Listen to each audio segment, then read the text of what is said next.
بسم الله الرحمن الرحيم الحمد لله والصلاة والسلام على رسول الله وعلى آله وأصحابه أجمعين أما بعد ناظرین کرام السلام علیکم ورحمۃ اللہ وبرکاتہ۔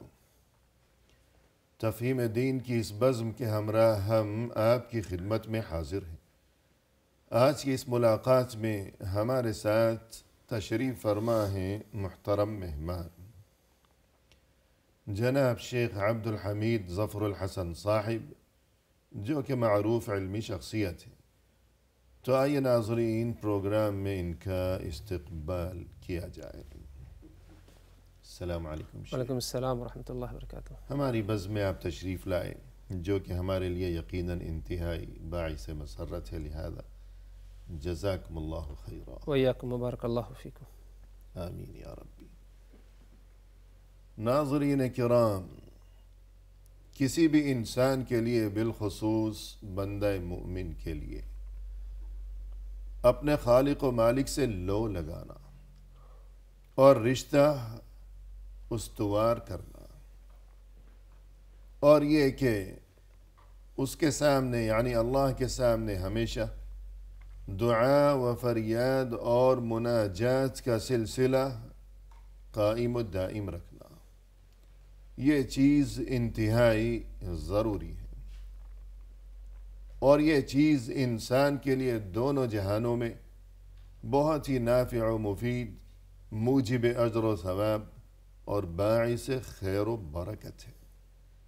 ہاں البتہ اس سلسلے میں ایک اہم ترین بات یہ ذہن نشین رکھنی چاہیے کہ اپنی طرف سے دعائیں گھڑنے کی بجائے کوشش یہ ہونی چاہیے کہ وہ دعائیں جنہیں ادعیہ مأثورہ کہا جاتا ہے، یعنی رسول اللہ صلی اللہ علیہ وسلم جن الفاظ میں اللہ سے دعا و مناجات کیا کرتے تھے، یقیناً وہ الفاظ اور وہ عبارات اور وہ کلمات وہ بہترین ہیں اور قیمتی ترین ہیں۔ لہذا ایسی ہی ایک بہترین دعا، اللہم انی اسألک علما نافعا ورزقا طیبا وعملا متقبلا۔ آج کی اس ملاقات میں ہم نے اپنے محترم مہمان کو یہاں مدعو کیا ہے، خاص طور پر اسی اہم ترین دعا کے بارے میں رہنمائی حاصل کرنے کی خاطر۔ شیخ ارشاد فرمائیے گا، رسول اللہ صلی اللہ علیہ وسلم کی یہ اہم ترین دعا، اس کا کیا معنی و مفہوم ہے، اور ہمارے لیے اس میں کیا سبق اور کیا قیمتی تعلیم پوشیدہ ہے۔ جی، بسم اللہ الرحمن الرحیم، الحمد للہ رب العالمین والصلاة والسلام علی رسولہ الکریم، اما بعد۔ اللہ تبارک و تعالی پر حمد و ثنا اور اس کے نبی کریم صلی اللہ علیہ وسلم پر بے شمار بے حد بے عدد درود و سلام کے بعد، اللہم انی اسألک علما نافعا ورزقا طیبا وعملا متقبلا، یہ مسنون دعا ہے، مأثور دعا ہے، جو کہ رسول اللہ صلی اللہ علیہ وسلم سے ثابت ہے۔ جی، اس دعا کے بارے میں حضرت ام المؤمنین ام سلمہ رضی اللہ عنہ فرماتی ہیں کہ رسول اللہ صلی اللہ علیہ وسلم جب بھی صبح کی نماز یعنی نماز فجر پڑھ کر فارغ ہوتے، سلام پھیرتے، تو آپ ہر دن فجر نماز بعد اس دعا کی پابندی ضرور کیا کرتے، اور کہا کرتے، دعا کیا کرتے، اللہم انی اسألک علما نافعا ورزقا طیبا وعملا متقبلا۔ یہ دعا اگر دیکھا جائے تو ہمارے لیے بہت ہی زیادہ اہمیت رکھتی ہے۔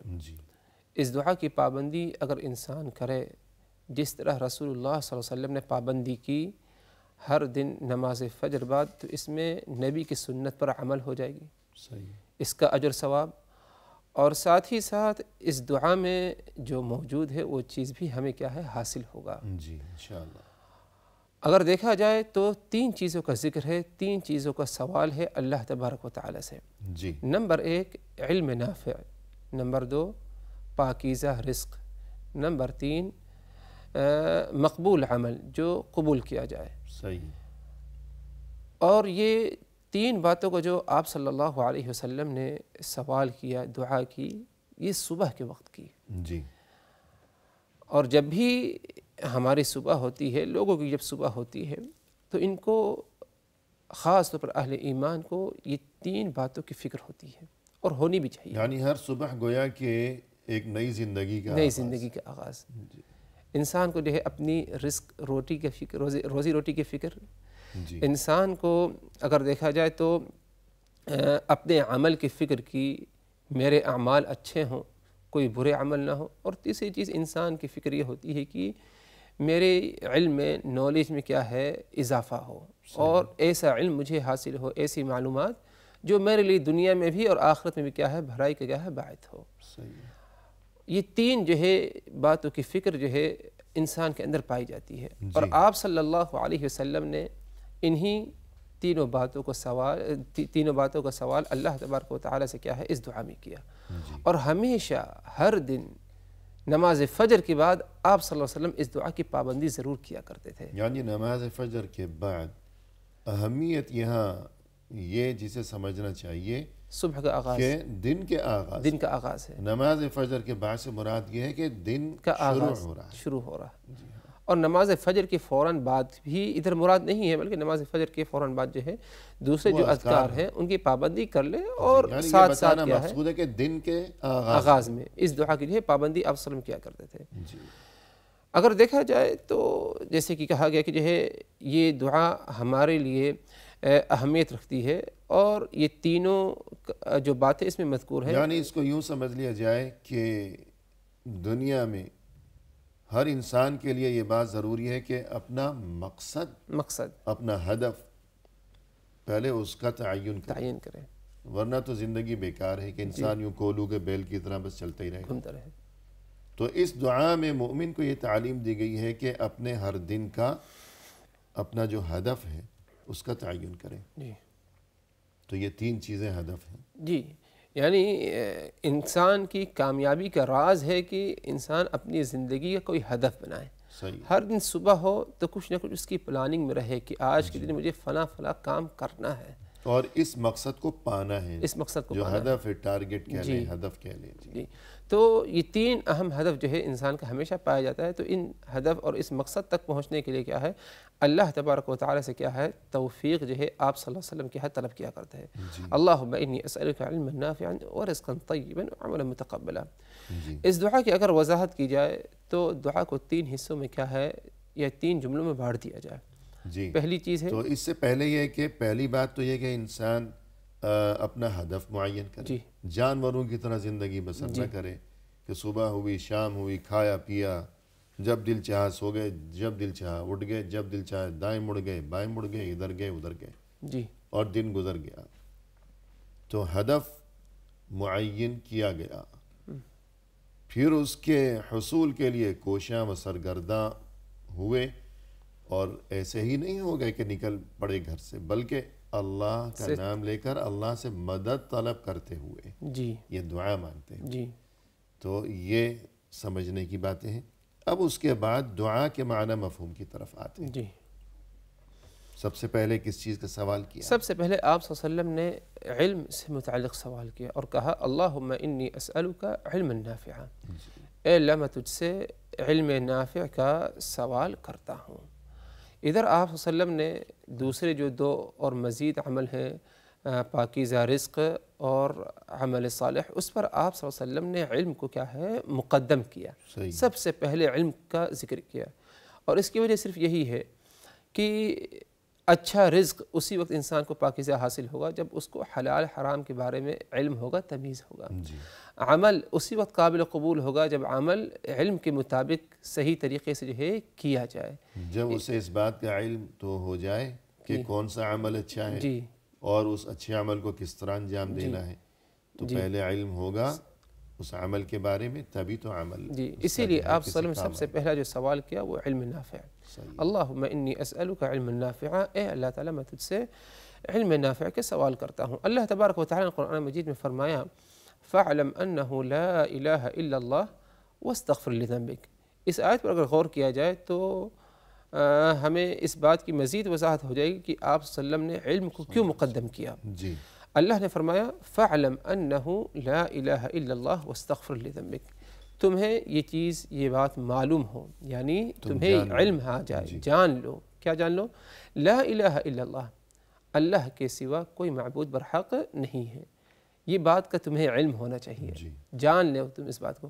اب اس کے بعد تمہیں عمل کرنا ہے. وَاسْتَغْفِرْ لِذَنبِكَ، تم جو ہے اپنے رب سے کیا ہے مغفرت کی کیا ہے دعا کرو اور مغفرت طلب کرو. تو ادھر علم کو مقدم کیا گیا، جان لو اس بات کو مقدم کیا گیا. اس کے بعد کیا ہے عمل کا ذکر کیا گیا. تو گویا کہ علم ہمیشہ ہر عمل پر کیا ہے مقدم ہونا چاہیے. صحیح. اور اسی لیے بعض ہمارے سلف جیسے کہ عمر ابن عبدالعزیز رحمہ اللہ سے مروی ہے کہ من عبد اللہ بغیر علم کان ما یفسد اکثر مما یصلح. جو اللہ تبارک و تعالیٰ کی عبادت بغیر علم کی کرے، علم کی بنیاد پر نہ کرے، تو نیکی کی بدلے میں وہ زیادہ فساد ہی کیا ہے پھیلائے گا اصلاح کے بجائے. بھلائی کی بجائے وہ خرابی پیدا کرے گا. تو ہمیشہ ہمیشہ کیا ہے جس چیز کا علم نہیں ہے انسان اگر اس کام میں ہاتھ ڈالے گا تو نقصان جو ہے اس کا احتمال زیادہ رہے گا. تو اسی طرح یہاں علم کی اہمیت بھی واضح ہوتی ہے. تو روزانہ انسان کو چاہیے علم نافع کا سوال کرے، کہ علم نافع کا سوال بھی کرے، لیکن جب سوال کیا جائے گا تو وہ چیز بیٹھے بٹھائے تو نہیں ملے، نہیں، اسباب کو کیا ہے اختیار کرے، اسباب کو انجام دینا چاہیے. یعنی صبح یہ دعا کر لے کہ اللہ تعالیٰ تو مجھے علم سے نواز، اور اس کے بعد جو ہے علم حاصل کرنے کی کوشش نہ کرے، قرآن کی تلاوت نہ کرے، قرآن کے معنی مفہوم کو سمجھنے کی کوشش نہ کرے، اہل علم سے رجوع نہ کرے مسئلے مسائل کے لیے، صحیح کتابوں کا مطالعہ نہ کرے، تو کیسے انسان کو کیا ہے علم حاصل ہوگا؟ اسباب کو اپنانا، اسباب کو اختیار کرنا کیا ہے ضروری ہے کوئی بھی چیز کیا ہے حاصل کرنے کے لیے. اور پھر یہ کہ اس دعا میں صرف علم کا سوال نہیں کیا گیا بلکہ ساتھ ایک شرط بھی ہے کہ علم نافع. علم اس میں بھی کچھ اشارہ ہے. جی بالکل، یعنی ہر علم نافع نہیں ہوتا. صحیح. بعض اور نہ ہی اس علم کی طلب یا سوال ہونا چاہیے. یعنی ہر علم نہیں چاہیے، ہر علم کے لیے سوال اور دعا نہیں ہے یہ. اسی لیے اللہ کے رسول نے علم نافع کو مخصوص کیا. علم کو مخصوص کیا کہ علم نافع تو ہمیں بات. اس کی وضاحت اس طرح سے کر دی جائے کہ مفید اور غیر مفید علم ہوتا ہے. غیر مفید علم کی بہت ساری مثالیں ہیں، جس سے کہ جو ہے جادو دیکھ لیجئے، سحر کا جو معاملہ ہے یہ بھی ایک علم ہے، طریقہ ہے سیکھنے کا جادو کیسے کیا جاتا ہے. حالانکہ جادو حرام ہے اور بہت ہی بدترین گناہ ہے، انسان کو ہلاک برباد کر دینے والا گناہ ہے. اور اللہ تبارک گھر اجاڑ دیتا ہے. اللہ تبارک و تعالیٰ خود جو ہے اس کے بارے میں اشارہ فَيَتَعَلَّمُونَ مِنْهُمَا مَا يُفَرِّقُونَ بِهِ بَيْنَ الْمَرْءِ وَزَوْجِهِ. یہ ایسی باتیں سیکھتے ہیں، علم حاصل کرتے ہیں جس کے ذریعے میاں بیوی میں کیا ہے تفرقہ ڈال دیتے ہیں. تو یہ علم غیر مفید ہے اور بلکہ مضر ہے. اور بھی دوسری اقسام ہیں مضر علوم کے، اس سے ہمیں اجتناب کرنا ہی ہے اور اس کے بارے میں سوال نہیں کرنا. ہمیں جو سوال کرنے کا حکم دیا، آپ صلی اللہ علیہ وسلم نے تعلیم دی، اللہم انی اسألک علما نافعا، مخصوص کیا علم کو کہ علم نافع. علم نافع ہر وہ علم جس کے ذریعے انسان کو کامیابی حاصل ہو، اور سب سے بہترین علم کامیابی حاصل کرنے کے لیے دین کا علم، شریعت کا علم. اور اس کے بعد یہ دوسرے علوم آتے ہیں جن علوم کے ذریعے انسان اپنے لیے کیا ہے پاکیزہ رزق حاصل کر سکے. کوئی ہنر سیکھ لے، یا جو ہے لوگوں کا علاج معالجہ کرنا ہے، ڈاکٹری وغیرہ، کسی بھی شکل میں انسان کے لیے دنیا یا دین کے معاملے میں نافع و مفید. تو یوں اس میں علم کی اہمیت بھی واضح ہوئی، اور اس کے علاوہ بھی بہت کچھ واضح ہوا. تو فی الحال وقفہ لیں گے. ناظرین کرام، فی الحال لیتے ہیں مختصر سا وقفہ، ہمارے ساتھ ہی رہیے گا.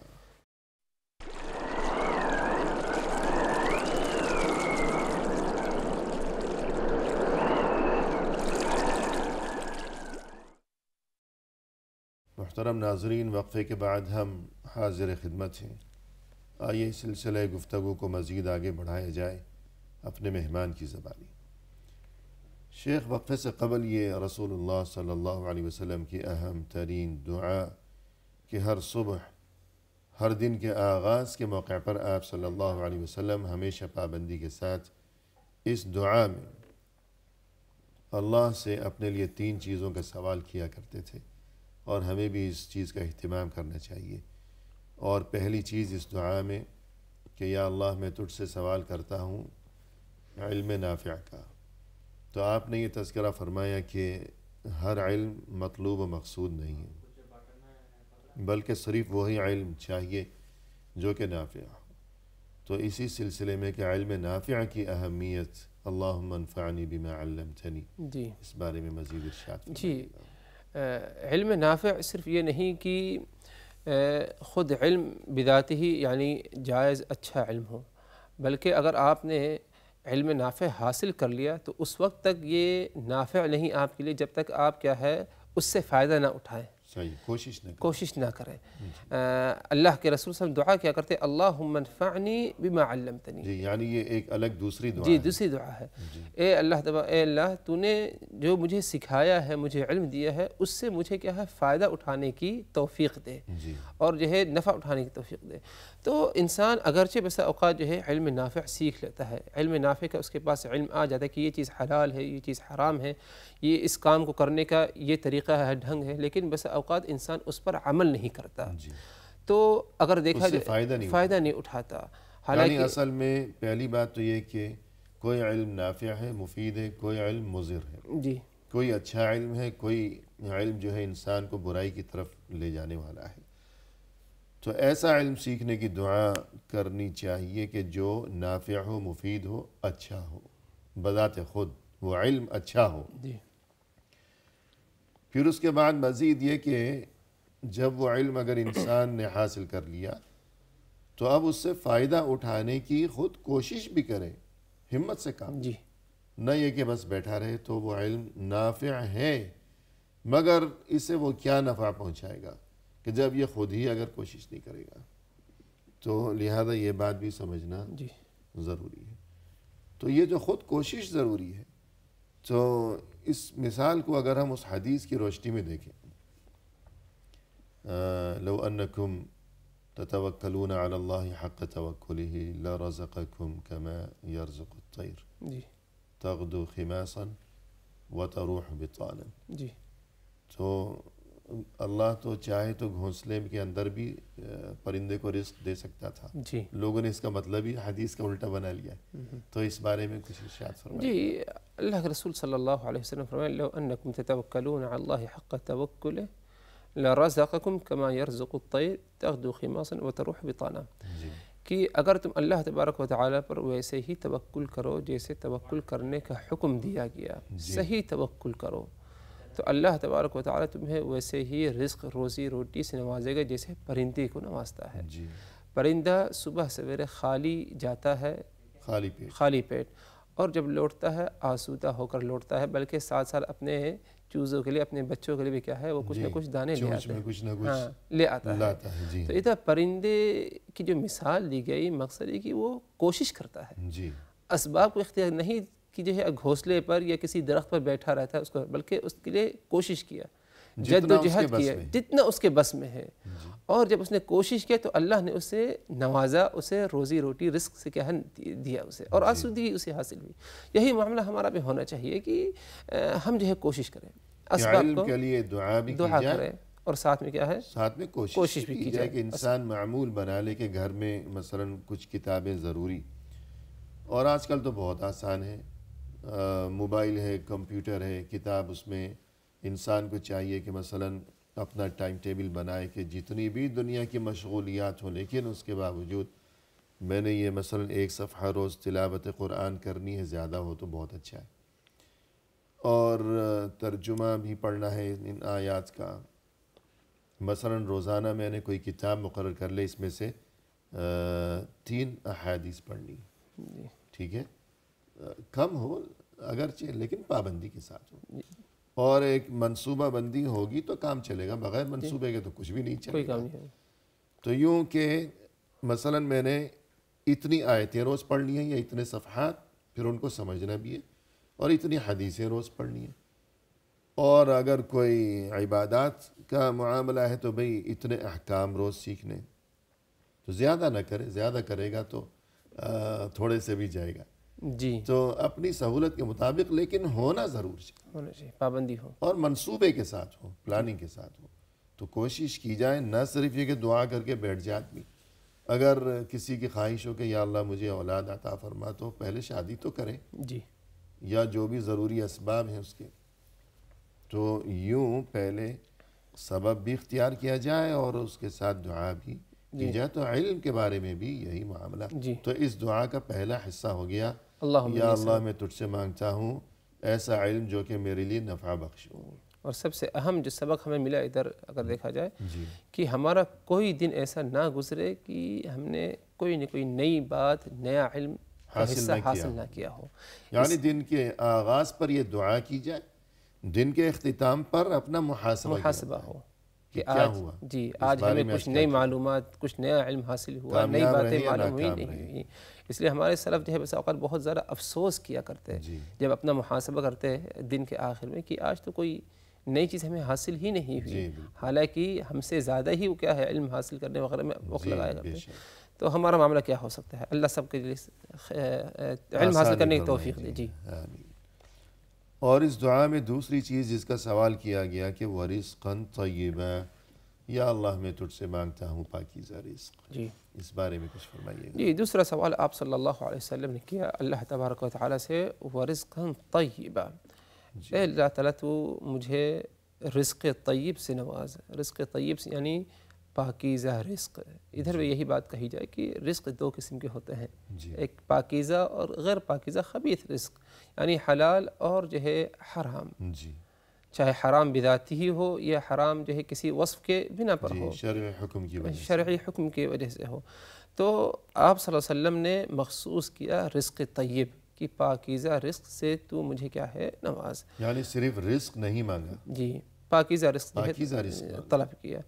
اور پاکیزہ رزق اگر دیکھا جائے تو ایک ایمان والے کے لیے بہت ہی ضروری ہے۔ جی انسان کا اگر پاکیزہ رزق ہوگا تو انسان کے دوسرے اعمال کو اہمیت حاصل ہوگی، اور جب انسان اپنے رزق توفیق نصیب ہوگی، اور جب انسان اپنے رزق کو پاکیزہ نہیں رکھے گا اور فکر ہی نہیں جہاں سے آ رہا ہے اسے کیا ہے سمیٹ رہا لے رہا ہے، تو اس سے کیا ہے انسان کے ایمان میں تو خلل ہے، لیکن ساتھ ہی ساتھ اعمال صالحہ میں خلل پایا جائے گا۔ جی توفیق سلب کر لی جائے جی گی، توفیق سلب کر لی جائے اور گی، اس کے اعمال کو رد کر دیا جائے گا، کوئی عمل قبول نہیں ہوگا۔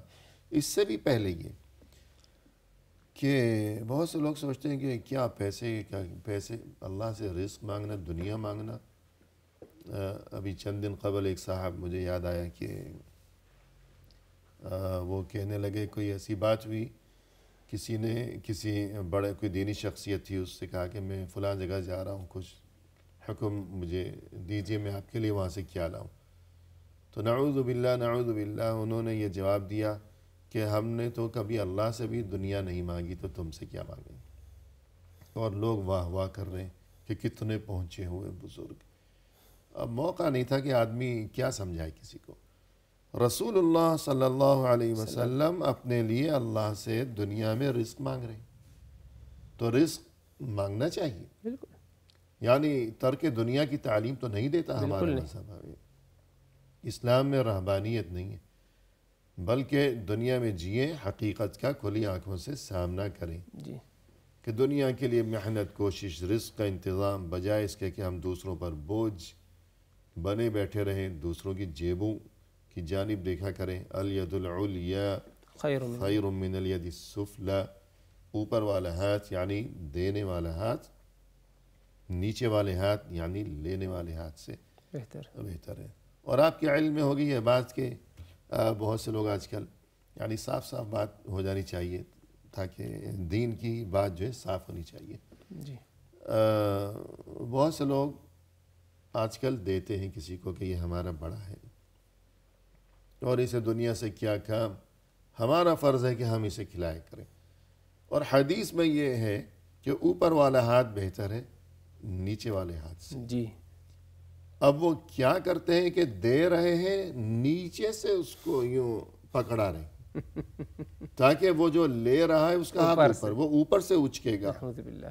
تو یہ کیا یعنی مذاق ہے دین کے ساتھ؟ اوپر والا ہاتھ بہتر ہے، یعنی دینے والا، جی دینے والا بہتر ہے، وہ اوپر سے یا جی نیچے جی سے، جی یہ تو جی ایک جی ظاہری جی بات ہے جی کہ بظاہر جو ہوتا ہے اس کے مطابق بیان کیا گیا۔ الغرض کہ رزق کی فکر کی جائے، دعا بھی کی جائے، کوشش بھی کی جائے، اور اسے انسان یہ نہ سمجھے کہ یہ کوئی دنیا داری ہے یا دنیاوی دھندے۔ اور رزق طیب پاکیزہ، اس بارے میں آپ فرما رہے تھے۔ جی رزق طیب کے بارے میں بات چل رہی تھی کہ بس اوقات اعمال اگر دیکھا جائے تو اعمال کی قبولیت کے لیے شرط ہے جی کہ انسان حلال کھائے پیے، اس کی روزی روٹی، اس کی آمدنی حلال ہو، پاکیزہ ہو۔ جی یعنی ایک واضح مثال اس پر دے دی جائے، جیسے کہ مشہور حدیث ہے کہ رسول اللہ صلی اللہ علیہ وسلم نے فرمایا ایک آدمی جو ہے لمبا سفر کرتا ہے، اس کے بال بکھرے رہتے ہیں گرد و غبار سے، محنت کر کے مکۃ المکرمہ پہنچتا ہے، اور ادھر آنے کے بعد کیا ہے اپنے ہاتھوں کو اٹھاتا ہے، اللہ تبارک و تعالیٰ سے دعا کرتا ہے، اور جو ہے یا رب گر گڑا کے دعا کرتا ہے، لیکن اس کی دعا کو قبول نہیں کی جاتی۔ کیوں؟ وَمَطْعَمُهُ حرام وَمَشْرَبُهُ حرام وَمَلْبَسُهُ حرام وَغُذِيَ بالحرام، اس کا کھانا حرام، اس کا پینا حرام، اس کا لباس حرام کا، اس نے جو کچھ آج تک کھایا پیا بدن بنا ہے وہ حرام ہی کمائی سے ہے۔ فَأَنَّا يُسْتَجَابُ لَكَ لِذَلِكَ، تو کیسے جو ہے اس کی دعا کیا ہے قبول کی جائے، اس کا عمل قبول کیا جائے۔ تو یہ ایک بطور مثال رکھ دی جائے، اور بھی دوسری مثالیں پائی جائیں گے اگر غور کیا جائے تو کہنا یہ تھا کہ پاکیزہ رزق ہونا ضروری ہے ہر مسلمان کے لیے، کیونکہ اس میں کیا ہے انسان کی کامیابی کا راز ہے، دنیا میں بھی آخرت میں بھی۔ تھوڑا ہی انسان کمائے، اس کو رزق روزی حاصل، لیکن حلال ہو، اس میں کیا ہے زیادہ برکت، زیادہ خیر اور بھلائی ہے۔ جی تو آپ صلی اللہ علیہ وسلم نے ادھر مخصوص کیا وَرِزْقًا طَيِّبًا، اے اللہ تعالیٰ تو مجھے رزق دے، لیکن رزق کیا ہے؟ رزقاً طیبہ، پاکیزہ رزق ہونا چاہیے۔ اور جیسے فرمایا کہ اطب مطعمک جی تکن مستجاب تستجد، ہاں الدعوہ۔ ہاں، جی یہ ہمارے سلف کہا گیا تھا اطب مطعمک، تم اپنا کھانا پاکیزہ کرو، حلال رکھو، تو تمہاری دعا بھی کیا ہے قبول کی جائے گی، صحیح۔ تمہاری دعا بھی قبول کی جائے گی۔ تو اور اسی طرح جو ہے ایما لحم نبت من حرام فالنار اولا بھی، جی بہت بڑی وعید ہے۔ جی اللہ کے رسول صلی اللہ علیہ وسلم کو فرمان جو بھی حلال حرام سے جس کا بدن بنا ہو، پرورش پیا ہو، تو جہنم کی آگ زیادہ حقدار ہے اس کو جو ہے لینے کے لیے۔ یعنی جہنم کے بارے میں کیا ہے ڈرایا گیا کہ حرام کھانا پینا، حرام سے اپنے بدن کو بنانا، اپنے آپ کی پرورش کرنا، یہ انسان کو جنت کیا بلکہ جہنم تک جو ہے انسان کو یہ عمل کیا ہے پہنچا دیتا ہے۔ تو اگر انسان حرام کھاتا ہو، رشوت ہے، ملاوٹ ہے، دھوکے بازی ہے، مکر و فریب ہے، جھوٹ ہے، بدنیتی ہے، بددیانتی ہے، اور لوگ سمجھتے ہیں کہ حرام بس وہی ہے کہ جو کسی سے چھین لیا، جی حالانکہ اس کا معنی بہت وسیع ہے۔ فرض کیجئے کہ نقلی ڈگری ہے، جی بالکل ٹھیک ہے، وہ بھی تو اس میں آئے گا بالکل، کہ ڈگری جو ہے کسی کی وہ نقلی ہے، اور اس کی بنا پر ملازمت حاصل کی ہے اس نے، اور سال ہر سال زندگی بھر جو اس کی ملازمت چل رہی ہے، وہ اس کا رزق، اس کی آمدن، وہ سب حرام ہے۔ جی یا ڈگری تو اصلی ہے لیکن ناجائز طریقے سے حاصل کی ہے، رشوت دے کر، یا اور کوئی بھی جو اس کی شکل ہو سکتی ہے۔ پھر جب یہ بات رسول صلی اللہ علیہ وسلم نے ارشاد فرما دی کہ تمہاری دعا قبول نہیں ہوگی، اب انسان اپنے بچوں کو اگر حرام کھلائے گا تو گویا ان پر اتنا بڑا ظلم کر رہا ہے کہ زندگی بھر بیچاروں کی دعا ہی قبول نہیں ہوگی۔ جی تو ایک وقفہ لیتے ہیں۔ جی ناظرین کرام فی الحال لیتے ہیں مختصر سا وقفہ، ہمارے ساتھ ہی رہیے گا۔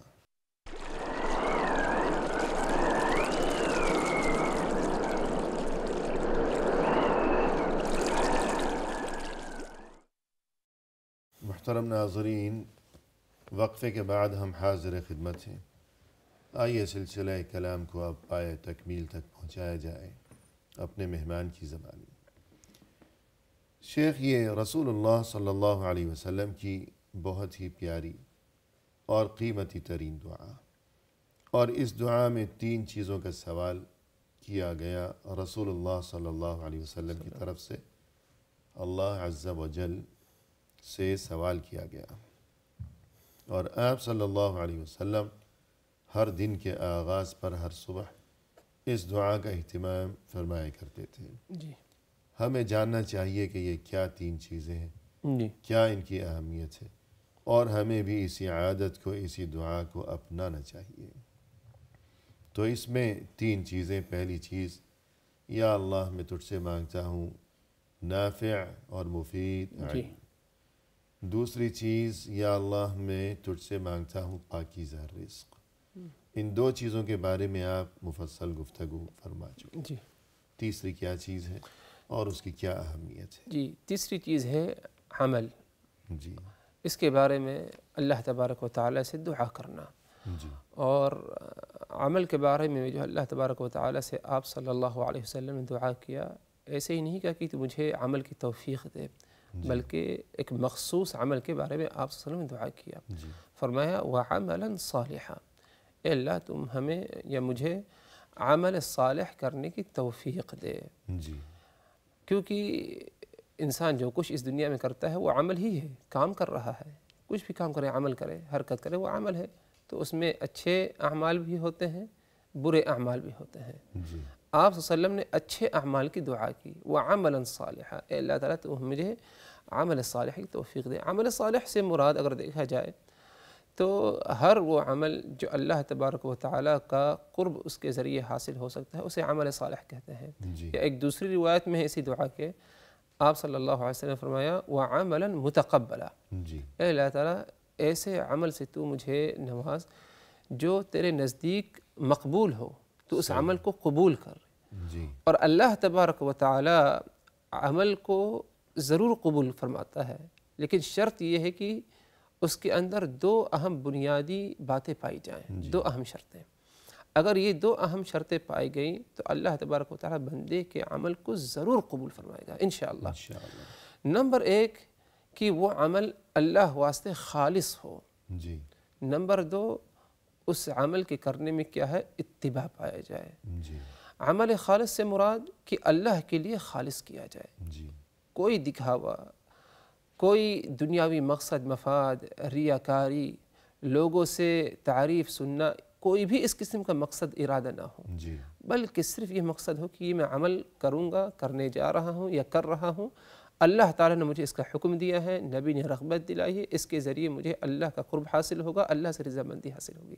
جی صرف یعنی یہ معاملہ اتنا نازک ہے، دوسری شرط کی طرف بڑھنے سے پہلے، کہ یہ پہلی شرط یعنی اخلاص نیت، یہ اتنا نازک معاملہ ہے کہ ہمیں بعض کتب میں ایسی بعض مثالیں ملتی ہیں کہ جو اسلاف تھے، پرانے حضرات، جو قرون اولیٰ کے جو لوگ تھے،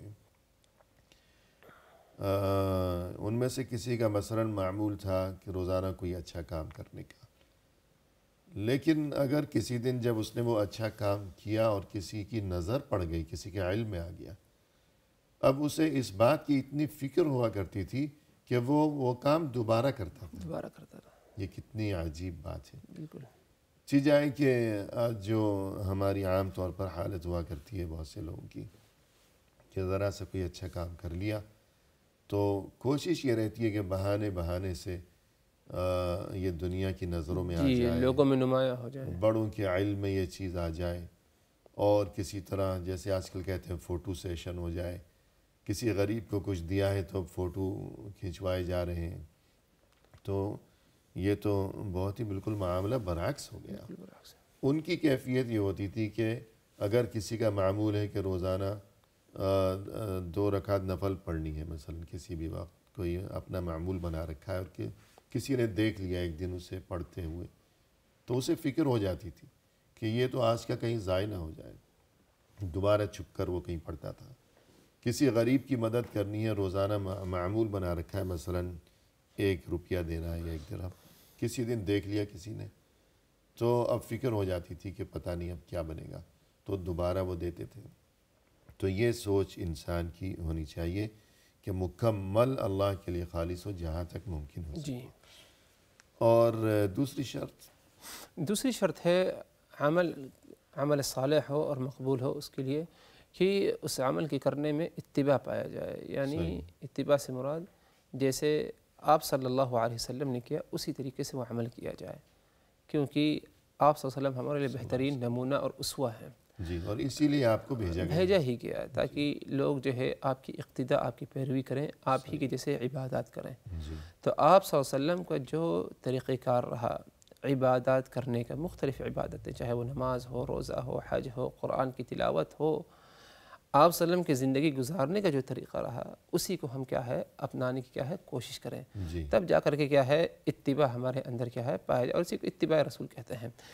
تو عمل صالح کے لیے جو دوسری شرط تھی کہ وہ عمل اتباع اس کے اندر پایا جائے، یعنی سنت کی موافقت ہو، نبی کے طریقے پر ہو، جی اور نبی کی کوئی مخالفت نہ ہو۔ نماز پڑھیں تو نبی کے طریقے سے، حج کریں تو نبی کے طریقے سے، قرآن کی تلاوت لے لی جائے ایک مثال، یعنی قرآن کی تلاوت ہم میں سے الحمدللہ ہر مسلمان کرتا ہے، لیکن کیا ہم نے کبھی یہ غور کیا کہ قرآن کی تلاوت ہم نے اللہ کے رسول کے طریقے سے کی یا نہیں کی؟ جی یعنی جو ہماری تیز رفتار ہوتی ہے قرآن کی تلاوت کر رہے ہیں، بالخصوص بعض ہمارے علاقوں میں مسجدوں میں جو تراویح وغیرہ کی نماز میں قرآن کی تلاوت کی جاتی ہے، جس کا سمجھنا مقتدی کے لیے مشکل ہوتا ہے، کیا پڑھا جا رہا ہے، تلفظ برابر شاید نہیں، پڑھنے والے کو بھی جی پڑھنے والے کو بھی نہیں معلوم، حروف کی ادائیگی مخارج سے برابر نہیں ہو رہے ہیں، تو یہ سب جو ہے نبی کی سنت کی مخالفت ہو رہی، اتباع نہیں پایا جا رہا ہے۔ عمل صالح کے لیے شرط کی اتباع پایا جائے، اور اس سے بھی بڑھ کر یہ کہ اپنی طرف سے خود ساختہ جو بہت سی جدید بزعم خیش عبادات ایجاد جی جی حالانکہ وہ تو عبادات ہے ہی نہیں، کہ فلاں تاریخ کو یہ کام کیا جائے گا، فلاں دن یہ وظیفہ پڑھا جائے گا، اور فلاں دن جو ہے مخصوص طریقے سے کوئی خیرات کی جائے گی، وقت کی پابندی، تاریخ کی پابندی، طریقے کی پابندی۔ تو یہ سب چیزیں جو ہیں گویا کہ رسول صلی اللہ علیہ وسلم کا یہ جو ارشاد ہے اور یہ دعا ہے اس کے تقاضوں کے منافی ہیں۔ تو اس سے جہاں عمل صالح کے سوال کی اہمیت اور یہ کہ عمل صالح کس چیز کا نام ہے، اس چیز کی اہمیت کی طرف ہماری توجہ جانی چاہیے۔ مزید یہ کہ یہ بات ہمیں یاد رکھنی چاہیے کہ جب رسول صلی اللہ علیہ وسلم جو کہ سید الاولین والآخرین، جی اشرف الانبیاء والمرسلین، اور تمام مخلوقات میں اللہ کے نزدیک ترین اور جن کا بلند ترین مقام و مرتبہ، ان کی یہ کیفیت تھی کہ ہر دن اللہ سے اپنے لیے عمل صالح کی توفیق طلب کیا کرتے تھے، تو ہمیں عمل کی کتنی زیادہ ضرورت ہوگی، جی عمل کی اہمیت۔ یا ایہا الذین آمنوا اتقوا اللہ ولتنظر نفس ما قدمت لغد، کہ عمل کے بغیر کچھ بھی نہیں ہونے والا، نہ دنیا میں نہ آخرت۔ ہر انسان اپنا محاسبہ کرے اس معاملے میں۔ جی، اور جب عمل کی توفیق، پھر قبولیت کی فکر۔ جی والذین یؤتون ما آتوا وقلوبهم وجلة انہم الی ربہم راجعون، یہ کون لوگ ہیں؟ جب حضرت عائشہ نے سوال کیا جی تو کچھ فرمائیں گے آپ اس بارے میں؟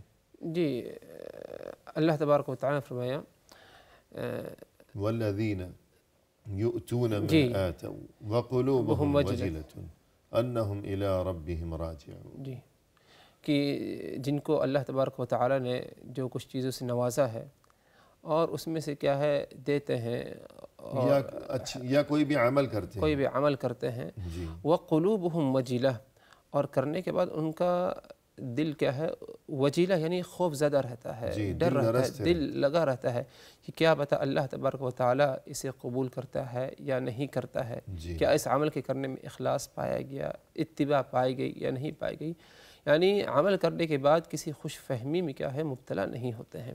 جی، یعنی وہ لوگ کام کرتے ہیں، پھر کام کرنے کے بعد ان کے دل لرزتے ڈرتے کانپتے رہتے ہیں۔ جی ام المؤمنین حضرت عائشہ صدیقہ رضی اللہ عنہا نے دریافت کیا کہ اے اللہ کے رسول، یہ کام کرتے ہیں پھر ڈرتے ہیں، تو کیوں ڈرتے ہیں؟ کیا یہ وہ لوگ ہیں جو زنا کرتے ہیں پھر ڈرتے ہیں کہ غلطی ہو گئی اب کیا بنے گا؟ یا یہ وہ لوگ ہیں جو چوری کر لیتے ہیں پھر ڈرتے ہیں کہ اب کیا بنے گا؟ یا یہ وہ لوگ ہیں کہ شراب پی لیتے ہیں پھر ڈرتے ہیں کہ اب کیا بنے گا؟ رسول اللہ صلی اللہ علیہ وسلم نے فرمایا کہ لا یا ابنت الصدیق، اے صدیق کی بیٹی، ابو بکر کی بیٹی، یہ وہ لوگ نہیں ہیں کہ برا کام کرتے ہیں پھر ڈرتے ہیں، بلکہ یہ وہ لوگ ہیں کہ جو اچھے کام کرتے ہیں، روزہ رکھتے ہیں، نماز پڑھتے ہیں، پھر ڈرتے ہیں۔ پھر کیوں ڈرتے ہیں؟ اس لیے ڈرتے ہیں کہ نہ جانے قبول بھی ہوگا اللہ کے ہاں یا نہیں ہوگا۔ جی تو یہ عمل کی اہمیت، پھر عمل کی قبولیت کی فکر اور اس بات کی اہمیت۔ جی تو مزید اس بارے میں آپ کچھ شاید فرمانا پسند کریں گے؟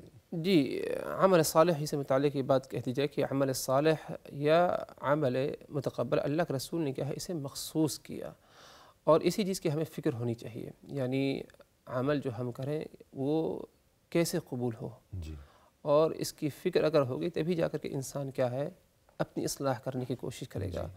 اور عمل کی قبولیت کی جو دو اہم شرطیں ہیں کہ اخلاص پایا جائے اور جو ہے سنت کی موافقت پائی جائے، انسان کیا ہے ان دونوں کو اپنانے کی کوشش کرے گا۔ اسی لیے اللہ تبارک و تعالیٰ نے جو فرمایا لیبلوکم ایکم احسن عملا، اللہ نے جو تمہیں زندگی موت سے نوازا تمہیں آزمانا چاہتا ہے، تمہارے لیے زندگی بنائی اور تمہارے لیے موت بنائی، لیبلوکم ایکم احسن عملا، کہ تم میں سے کون ہے اچھا عمل کرنے والا۔ صرف عمل کا ذکر ادھر نہیں آیا، یعنی ادھر جو ذکر ہوا احسن عملا، اچھا عمل کرنے والا، یعنی اچھا عمل کرنے ہی میں کیا ہے آزمائش میں کیا ہے انسان کیا ہے کامیاب ہوگا، اور اسی لیے اللہ نے کیا ہے ہمیں کیا ہے زندگی اور موت سے کیا ہے نوازا۔ تو اچھے عمل کو کیا ہے ہمیشہ اہمیت دی جائے، اور یہ مکمل دعا اگر دیکھی جائے تو اللہم انی اسألک علما نافعا ورزقا طیبا وعملا متقبلا ہمارے لیے بہت ہی اہم ہے۔ اگرچہ یہ مختصر دعا ہے لیکن بہت ہی زیادہ جامع اور مانع دعا ہے، اس کی پابندی برابر ہونی چاہیے۔ ہر دن صبح جو ہے ہمارا جو آغاز ہو نماز فجر کے بعد اگر کچھ اذکار کا اہتمام کرنا ہے تو اس کے بعد جو ہے اس دعا کو بھی جو ہے اس اذکار میں کیا ہے ضرور شامل کریں ہم۔ اور اس میں ایک یہ بھی بات جو ہے قابل غور ہے کہ رزق کا سوال بھی کیا اور علم کا سوال کیا گیا۔ تو رزق یعنی جس طرح انسان کے لیے جسمانی غذا ضروری ہے، جی، تو اسی طرح علم یعنی روحانی غذا بھی ضروری ہے۔ تو دونوں قسم کی غذاؤں کا سوال کیا گیا، تو ہمیں اس جانب توجہ دینی چاہیے۔